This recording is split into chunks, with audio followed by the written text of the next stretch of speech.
Assalamualaikum. Waalaikumsalam warahmatullahi wabarakatuh. Tuan Amir, sihat? Alhamdulillah.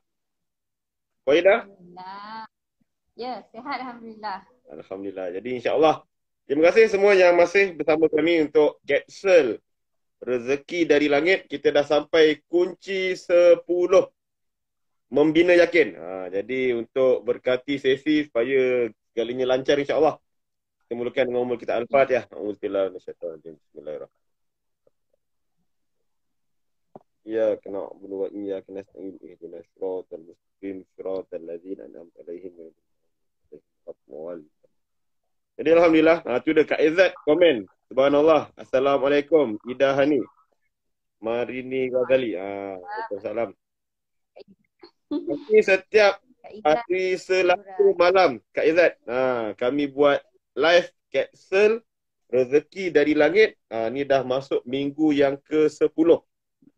Kunci 10 membina yakin. Jadi dia punya flow macam biasa. Untuk mukadimah kita akan tanya Puan Ida, kenapa masukkan kali ini membina yakin dalam buku Rezeki dari Langit, dan mohon Puan ceritakan kunci kali ini tentang apa. Bismillah Puan. okay. Bismillahirrahmanirrahim. Assalamualaikum warahmatullahi wabarakatuh. Tuan Amir dan sahabat-sahabat yang sama-sama dengan kita hari ini. Kak Izzat. Waalaikumsalam Kak Izzat. Subhanallah, kita jumpa di sini ya. Live pada minggu yang ke-10. Okey, siapa lagi ada? Tadi saya nampak Azura Zamri pun ada. Betul, betul. Azura Zamri. Okey, malam ni saya nak bercerita sikit lah tentang kunci yang ke-10, iaitu membina yakin. Okey, saya masukkan tajuk membina yakin ni dalam buku Rezeki dari Langit. Biasalah, salah satunya mesti ada kisah-kisah di sebalik ini sebelum ni kan. Sebenarnya bukan sebelum ni saja nak membina yakin tu. Sampai hari ni pun sebenarnya kita kena bina yakin tu kan, untuk kita melangkah ke hadapan. Okey, bila kita bercakap tentang membina yakin, selalunya kita reflect pada apa? Diri tak yakin kan, keyakinan diri tak ada, kita rasa kita tak ada value. Value tu nilai lah, kita rasa diri kita ni tak ada nilai. Atau mungkin kita rasa diri kita terlalu merendah diri dengan orang lain. Kita nampak orang lain tu asyik jaya dia kan, kita ni apa ada, tak ada apa kan. Lagi-lagi yang duduk rumah, lagi-lagi yang tanam anggur tepi kampung tu.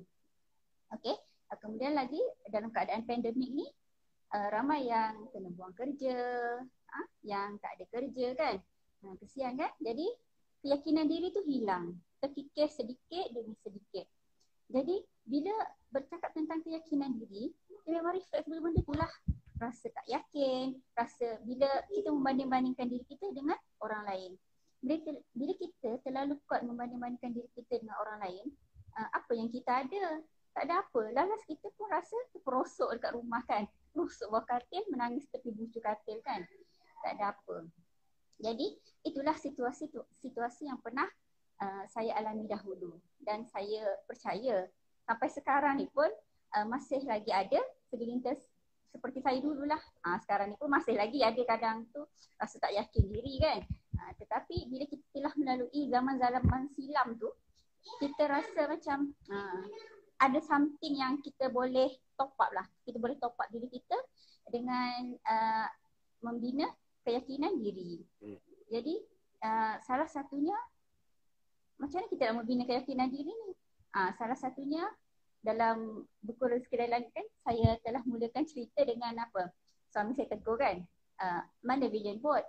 Lagi pula dia bercakap tentang awal tahun kan. Sekarang kita dah berada di hujung tahun 2021. Tak lama lagi dia 2020.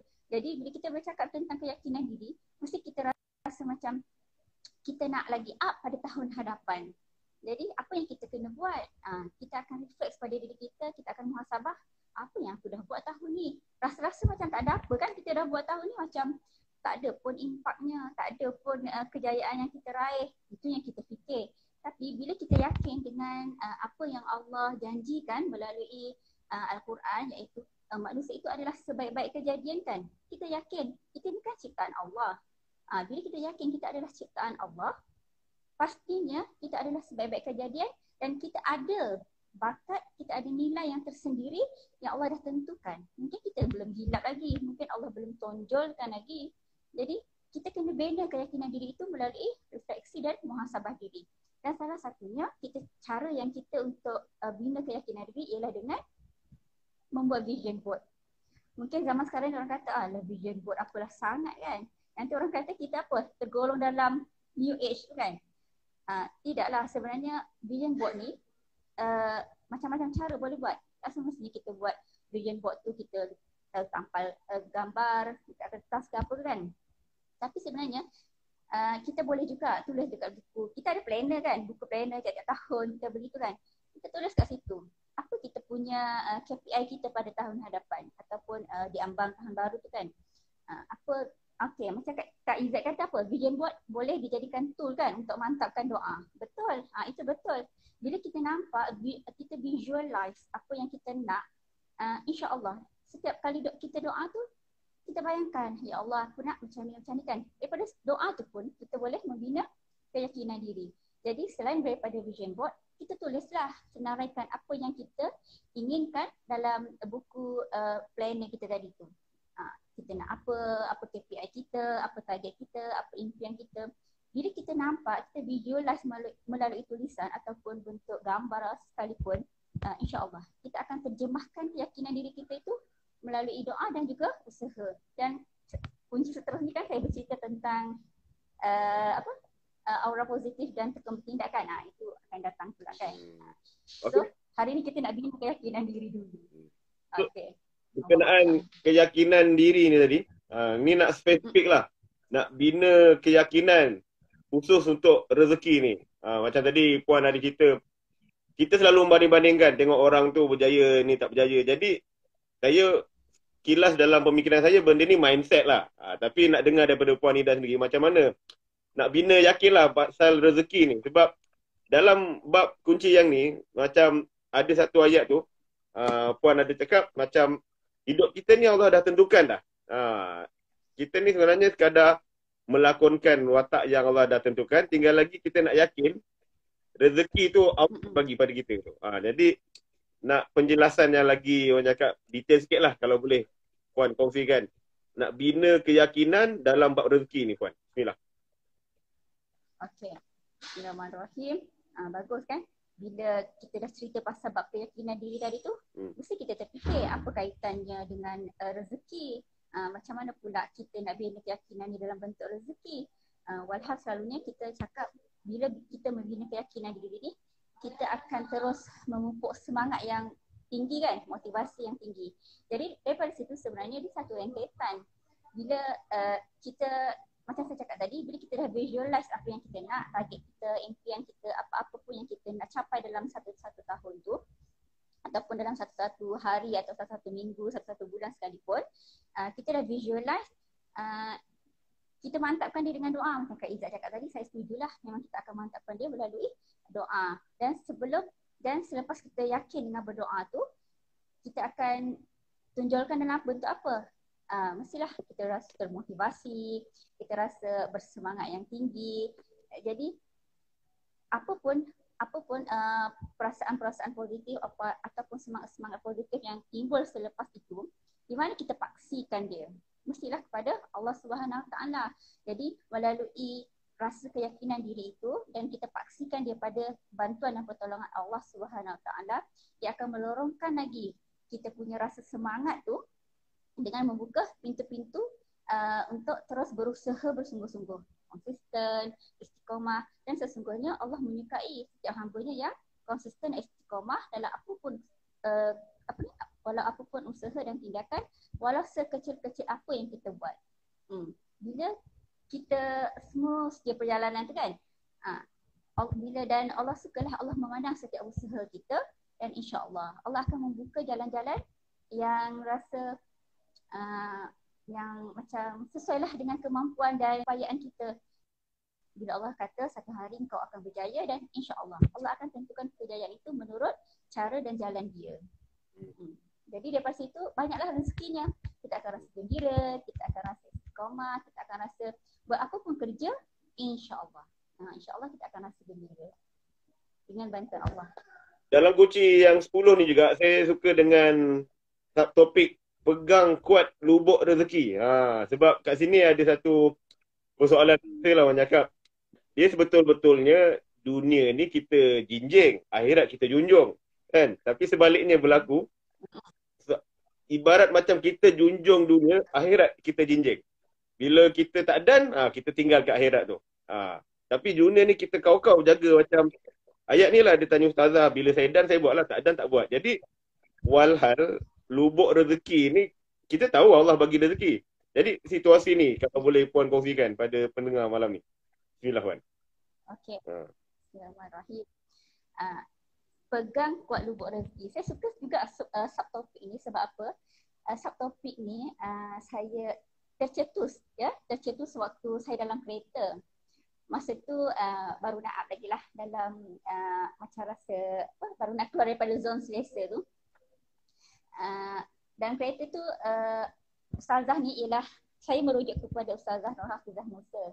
Ada satu topik tu. Dia bercerita lah ketika tu dalam Bual Bicara IKIM, tak silap saya. Di Radio IKIM. Dan memang pemanggil tu bertanya, ustazah memang kan kalau kita nak rezeki yang banyak, kita nak rezeki yang mewah daripada Allah Subhanahu Wa Taala. Tetapi apa yang dia suruh, apa yang Allah perintah kita buat ikut yang mana sempat aja. Kalau tak sempat, tak apalah. Allah dah tentukan rezeki tu. Hakikatnya, bila kita yakin ini kita reflect pada topik kita, kunci kita yang pertama dan yang kedua. Ingat tak, kunci pertama kita ialah kita meyakini bahawa Allah melapangkan rezeki. Allah Maha melapangkan rezeki. Dan yang kedua ialah topik kunci tentang Allah membesarkan, kita membesarkan Allah Subhanahu Wa Taala kan.